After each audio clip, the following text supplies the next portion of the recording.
Trois conseillers électoraux, à savoir Ginette Chérubin, Jean-Élève Pierre Toussaint et Laurette Croyance, ainsi que le directeur général du CEP, Pierre-Louis Aupont, ont été entendus ce mercredi au parquet de Port-au-Prince par le commissaire du gouvernement Auguste Aristidis.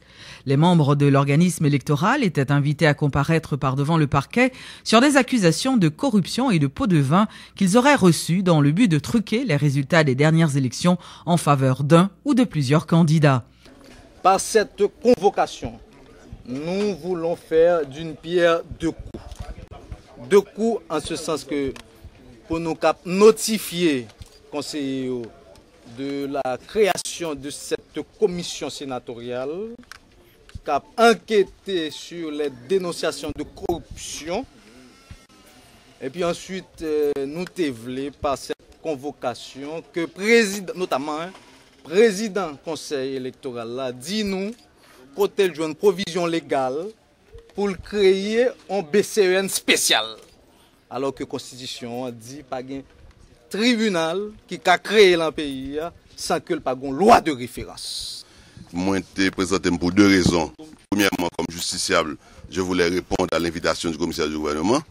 Deuxièmement, étant donné que m'apprendre par voie de presse, il y a une mesure d'interdiction de départ contre le directeur général, je voulais rencontrer le commissaire pour protester contre cette mesure que j'estime arbitraire compte tenu de la liberté de circulation qui est garantie à tout citoyen. Et je suis très satisfait de ma rencontre avec le commissaire. Lui-même en tant que directeur général, très certainement, il jouit de certaines prérogatives que la loi accorde. Mais il estime que, dans un cas pareil, et étant donné que il estime que le droit civil en tant que citoyen en question, donc il est estimé opportun pour venir rencontrer avec le commissaire du gouvernement pour le faire le point. En ce sens, nous avons eu des explications du commissaire du gouvernement et c'est peut-être ça que m'explique que nous avons des démarches légales qui en cours pour que le plus rapidement que possible, nous obtenions lever interdiction de départ là. Notons que les autres membres du Conseil électoral provisoire, dont le président, ne se sont pas présentés au parquet ce mercredi. Le directeur exécutif du Réseau national de défense des droits humains, RNDDH, M. Pierre Espérance, estime que le commissaire du gouvernement n'a pas le droit de convoquer les membres de l'institution électorale et selon M. Espérance, les membres du Conseil électoral sont passibles par devant la Haute Cour de justice. Même là, c'est vrai qu'il y a un pile accusation et lourd qui pesait sur le membre du Conseil électoral provisoire, mais il faut que l'autorité de la justice respecte les procédures. Depuis qu'on n'a pas respecté, on a dénoncé. Et convocation, ça, forme qui est faite là, n'est pas bon.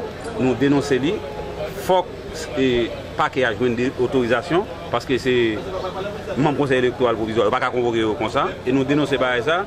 Nous demandons au commissaire du gouvernement pour le ressaisir pour le genre de comportement ça, qui a discrédité le travail qu'il a fait là, qui a discrédité toute action qui a entreprendre au niveau de la justice contre le CEP, qui a des gros accusations sous dos.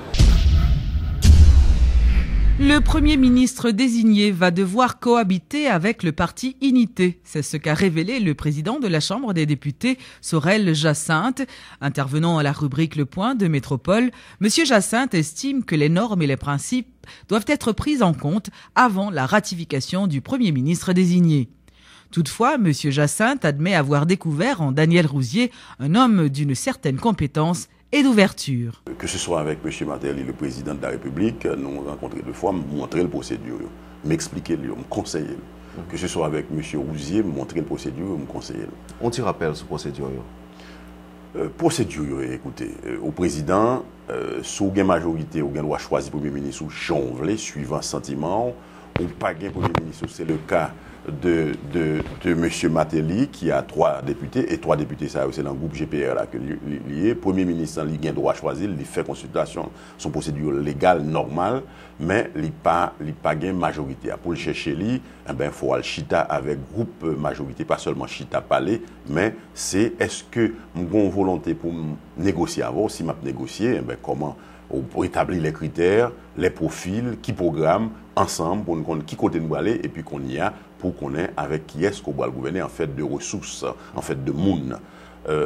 Deuxièmement, on est capable de pas choisir ça, on dit bon je cherche un consensus national parce que ce pays entre nous, quel que soit parti politique là, je ne crois pas que les gars, c'est le cas dedans pour le gouverner pour contre lui. Donc, on est capable de dire, bon, nous cherchons un consensus au niveau national avec un programme, et l'aime-temps de M. Rouzier, ce n'est pas un programme pour parler même, c'est suivant l'étude, un programme président Préval, d'après une étude que le débat un technicien fait pour lui, c'est un programme ça que le aller. Donc, quelque part, je crois que les comprendre une question ça. Donc, comprendre rien, mais suivant procédure là, tant qu'on me dit où, est-ce que vous allez gouverner avec le groupe majoritaire là? Est-ce que vous allez chercher le groupe minoritaire là et pour chercher ailleurs? Donc là, c'est lui qui a déterminé. Alors ça, monsieur Koné, on parle évidemment dire après pause là. On parle dire moi, est-ce que là où vous souhaitez que bagaille vous fait dans les normes, vous souhaitez que gagne un petit chita qui fait. D'abord, mes présidents, j'essaie de dire. Non, je ne dis pas tichita. Ou chita avec parlementaire. Ah non, ou chita avec parlementaire là. Ou discuter. Non, pas tichita, parce que là on dit tichita. Ok. Je m'en excuse. Bon. Non, pas besoin d'excuser, on peut peut-être clarifier pour vous. Là on dit tichita, on a l'autre connotation. C'est un bagage qui est de droit. Donc, ou inviter, ou chita, ou discuter, et puis, suivant volonté, au côté où vous voulez aller, et puis ensemble, nous comptons côté, ensemble, nous sommes capables d'aller ensemble. Ensemble. Le président de la Chambre de commerce et d'industrie haïtiano-canadienne, Franz Liotto, salue la désignation de Daniel Rouzier comme Premier ministre. Monsieur Liotto a fait remarquer que le CCIHC est prêt à travailler avec l'économiste Daniel Rouzier si son choix est ratifié par le Parlement. Mon secteur est particulièrement heureux de ce choix.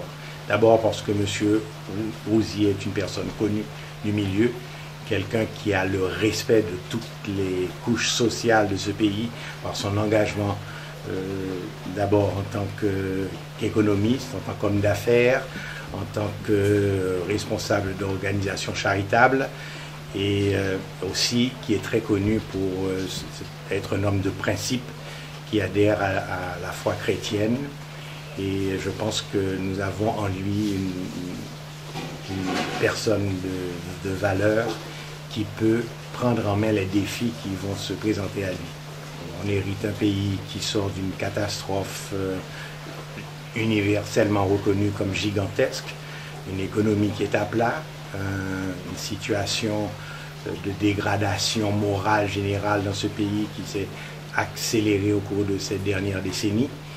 Et je crois que tous les Haïtiens s'attendent à ce qu'il y ait un redressement, que ce pays renaisse de ses cendres et que nous avons en Daniel Rouzier et en président Martelly d'abord une bonne paire qui nous permette d'espérer que l'on puisse redresser une nouvelle fois la destinée de ce pays. Je connais assez bien M. Rouzier s'il n'avait pas la certitude qu'il pouvait répondre à ces défis-là, il n'aurait pas accepté le poste. Donc c'est un bonhomme qui a son plan, qui sait que son plan peut réussir. Et je pense que la nation peut lui faire confiance. L'Observatoire citoyen de l'action des pouvoirs publics haïtiens, OCAP, annonce qu'il va soumettre au Parlement haïtien un projet de loi devant faciliter le travail des journalistes. Lors d'une rencontre avec la presse ce mercredi, les responsables de l'OCAP en ont profité pour faire un ensemble de recommandations au nouveau président de la République. Reportage, Jacques Bourdeau. C'est dans le cadre d'une conférence débat ce mercredi 25 mai que le directeur de communication de l'Observatoire citoyen, Jean Mouret, a fait ses déclarations, à savoir, en plus de l'éducation gratuite que promet le chef de l'État à la nation, Joseph Michel Martelly devra se pencher également sur l'aspect qualitatif de l'enseignement dans le pays. L'éducation, c'est pas seulement mettre l'école, mais gagner tout ce qu'on appelle la qualité de l'enseignement et la qualité des enseignants de compétents et de formés pour ça, et gagner tout question équilibre non et gentil moun à manger à tout qui vous permettre de gagner une bonne éducation, parce que tout ça rentre dans l'éducation. Parallèlement, l'Observatoire citoyen de l'action des pouvoirs en Haïti, dont le sigle est OCAP, a aussi fait savoir qu'il travaille sur un projet de loi qu'il compte soumettre au Parlement haïtien sur le travail de la presse. Il y a un journaliste, c'est un juge d'instruction par exemple. C'est un élément qui doit gagner en main de moyens pour mener enquête. Et pour mener enquête, il faut que gagne de monde qui est disponible et qui est ouvert pour l'information. Par exemple, un journaliste n'a pas joindre information comme un budget, on mairie à payer, comme on l'a dépensé. Donc, la loi, ça, c'est une loi qui n'a proposé qui peut permettre que les journalistes qui apparaissent de informations que l'État supposé joindre et disponible pour lui. Ensuite, les lois, sont des lois qui pourraient permettre que yo régulariser la question journaliste là tout. Nous pourrons demander que les journalistes n'a pas d'adoué, on va improviser. Un jour, on est pour manger au fond, on dit journaliste. Et puis, tandis qu'il parle dans la radio, tandis qu'il reportage pour le faire. Donc, il y a des garde-fous, sauf les construire l'état de droit. Dans la foulée, l'Observatoire citoyen parle aussi de garde-fous pouvant permettre aux ONG de fonctionner dans la légalité dans le pays. Si que et mettez de garde-fous, vous avez contrôlé l'ONG, je pense que vous avez mieux fonctionné. Et les ça, vous avez fonctionné en façon pour que la population elle-même soit capable de joindre satisfaction. L'Observatoire citoyen de l'action des pouvoirs en Haïti précise qu'il compte suivre du début à la fin les actions du nouveau gouvernement pour l'exiger à répondre aux besoins primordiaux du peuple haïtien. Célébration ce mercredi de la Journée mondiale de l'Afrique. Cette journée ramène l'anniversaire de la signature des accords de l'OUA, Organisation de l'Unité africaine, le 25 mai 1963.